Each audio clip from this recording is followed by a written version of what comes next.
Bismillahirrahmanirrahim. Assalamualaikum warahmatullahi wabarakatuh.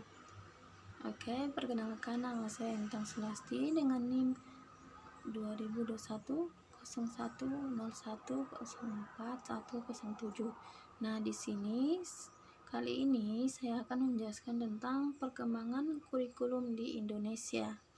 Nah, sebelum itu kita harus tahu apa itu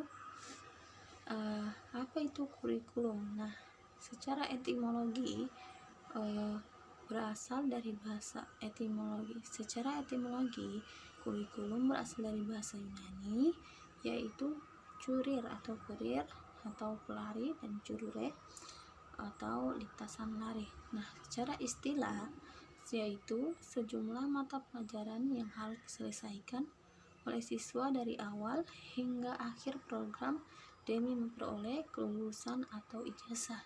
Nah, menurut Undang-Undang Nomor 20 Tahun 2003, kurikulum adalah seperangkat rencana dan pengaturan mengenai tujuan, isi, dan bahan pelajaran serta cara yang digunakan sebagai pedoman penyelenggara kegiatan pembelajaran guna mencapai tujuan pembelajaran. Nah, selanjutnya faktor yang mempengaruhi perubahan kurikulum. Nah, yang pertama itu ada bebasnya sejumlah wilayah-wilayah tertentu di dunia dari kekuasaan kolonialis. Nah, yang kedua yaitu ada perkembangan iptek yang sangat pesat sehingga mempengaruhi perubahan kurikulum. Nah, yang ketiga ada pertumbuhan penduduk. Pertamanya pertumbuhan penduduk bisa mempengaruhi perubahan kurikulum. Oke, selanjutnya timeline perkembangan kurikulum Indonesia. Nah, perkembangan kurikulum di Indonesia yang pertama yaitu pada tahun 1947 rencana pelajaran dirinci dalam rencana pelajaran terurai. Kurikulum kedua 1964 rencana pendidikan sekolah dasar. Ketiga 1968 kurikulum sekolah dasar. Kemudian pada tahun 1973 kurikulum proyek perintis sekolah pembangunan atau PPSP. Nah, pada tahun 1975 kurikulum digunakan kurikulum sekolah dasar. Selanjutnya pada tahun 1984 kurikulum 1984. Kemudian pada tahun 1994 ada kurikulum yang namanya kurikulum 1994. Selanjutnya pada tahun 1997 yaitu ada revisi dari kurikulum 1994. Kemudian kurikulum 2004 atau rintisan kurikulum berbasis kompetensi atau KBK. Selanjutnya 2006 ada KTSP atau kurikulum tingkat satuan pendidikan. Nah, selanjutnya yang terakhir yaitu ada kurikulum 2013. Nah, selanjutnya mengapa sih kurikulum kerap berubah? Nah, kurikulum sebagai perangkat rencana pendidikan perlu dikembangkan secara dinamis sesuai dengan tuntutan dan perubahan yang terjadi di masyarakat. Sehingga kurikulum di Indonesia ini kerap terjadi perubahan secara terus-menerus. Nah, semua kurikulum nasional dirancang berdasarkan landasan yang sama, yaitu Undang-Undang Dasar dan Pancasila. Nah, perbedaannya pada penekanan pokok dari tujuan pendidikan serta pendekatan dalam merealisasikannya. Nah, selanjutnya kita akan membahas tentang kurikulum tadi. Nah, yang pertama ada rencana pelajaran pada tahun 1947. Nah, rencana pelajaran pada tahun 1947 ini yaitu perubahannya orientasi perubahan orientasinya pendidikan Belanda kepentingan nasional mulai diterapkan pada tahun 1950. Nah, isi kurikulumnya yaitu daftar mata pelajaran dan jam pelajaran serta garis-garis besar pengajarannya. Rencana pelajaran 1947 ini mengurangi pendidikan pikiran dan mengutamakan pendidikan watak peserta didik. Nah, yang kedua ada rencana pelajaran terurai 1952. Rencana pelajaran terurai 1952 ini silabus mata pelajarannya sudah jelas, seorang guru harus mengajar satu mata pelajaran. Nah, rencana pelajarannya harus memperhatikan isi pelajaran yang dihubungkan dengan kehidupan sehari-hari. Kemudian yang ketiga ada kurikulum 1964, yaitu rencana pendidikan sekolah dasar. Pembelajaran dipusatkan.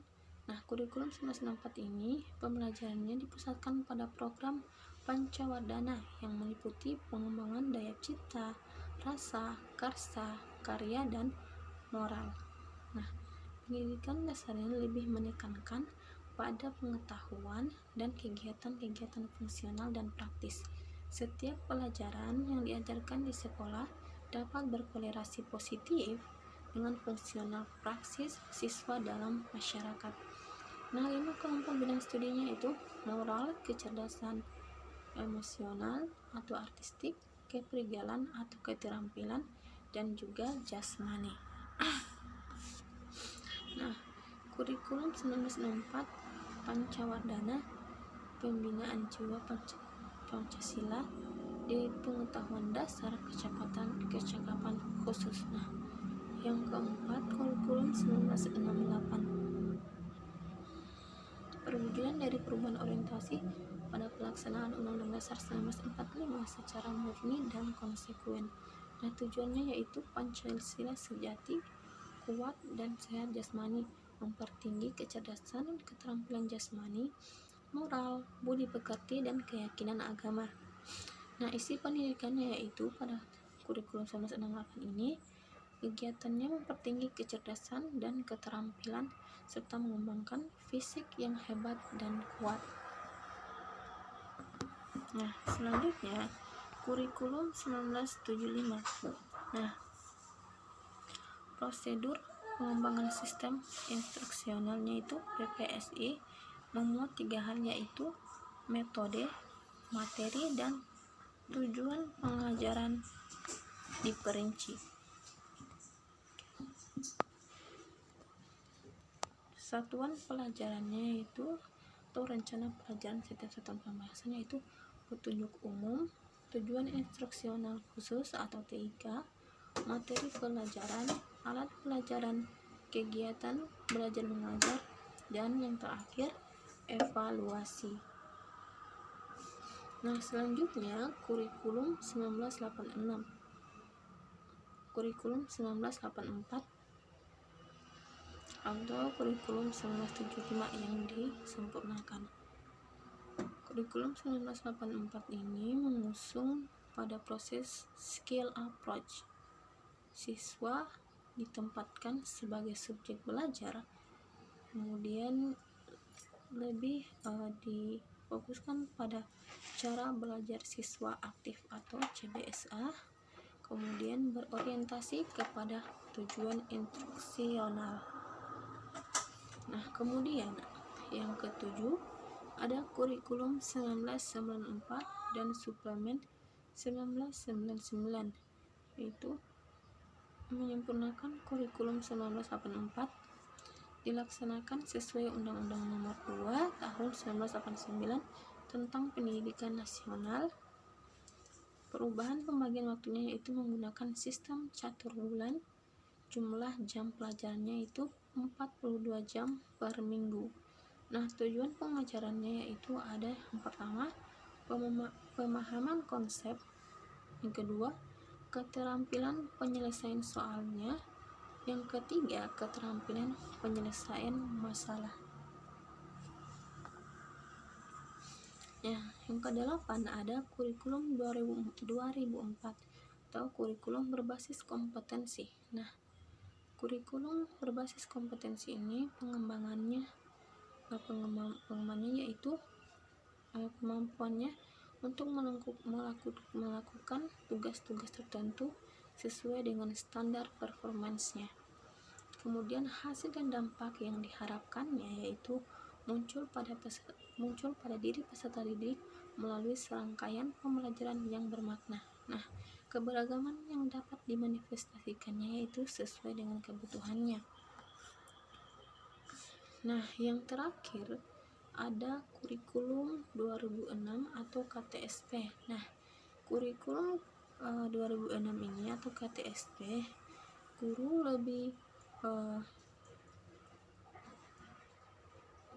memfokuskan pada kebebasan untuk merencanakan pembelajaran sesuai dengan lingkungan dan kondisi siswa serta kondisi sosial. Nah, Departemen Pendidikan Nasional itu ada kerangka dasar, standar kompetensi lulusan, standar kompetensi dan kompetensi dasar.